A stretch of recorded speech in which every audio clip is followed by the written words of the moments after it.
Breakfast with Charlie State and Naga Munchetty. Our headlines today. It's Friday, the 30th of September. Following days of chaos in the financial markets, the Prime Minister and the Chancellor are going to meet the head of the UK's independent economic forecaster today.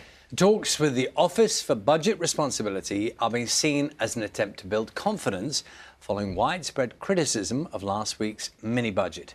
Simon Jones has this report.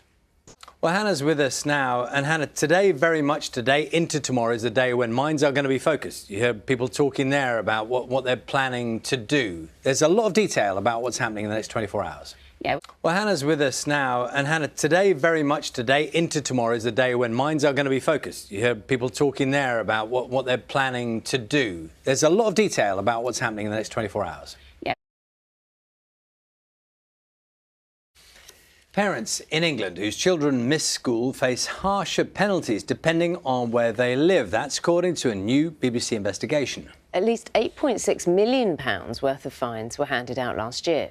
New research shows huge regional variations. Our education editor, Brian Jeffries, explains. Yes, that story we're going to be talking a little more about later on in the programme this morning. Also, you can see more of that story on BBC's Panoramas, Why Kids Miss School, and that's tonight at 7:30 on BBC One. Russia's President Vladimir Putin is expected to hold a ceremony in Moscow today to formally annex 4 parts of Ukraine. It comes after a series of self-styled referendums condemned by the Ukraine and the West as a sham. The first coins featuring King Charles III have been unveiled by the Royal Mint. Have we had a £5 coin before? I think there have been have. £5 coins before. Yeah. 18 minutes past 6 is the time now. After 23 years on BBC Radio 2, presenter Steve Wright is going to host his final afternoon show today. So a lot of people will be tuning in today, won't they? It is 19 minutes past 6. You need to pay attention to Matt, as always. 21 minutes past 6 is the time. Now, for most children, chickenpox, a mild illness from which a full recovery is expected. However, for some of the most medically vulnerable young people, it can be life-threatening. There are growing calls for the national rollout of a chickenpox vaccine after a rise in cases of children with hepatitis. John Maguire has been speaking to one family who've been affected.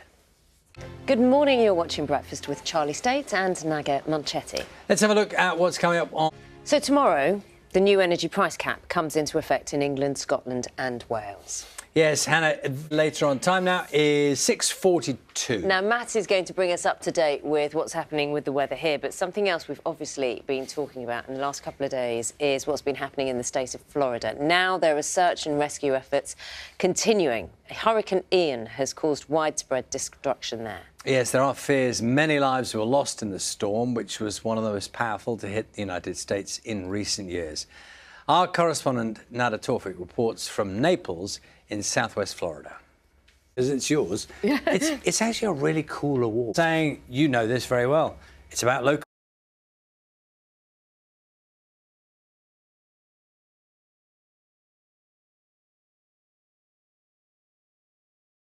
Definitely. Say something. Yeah, definitely.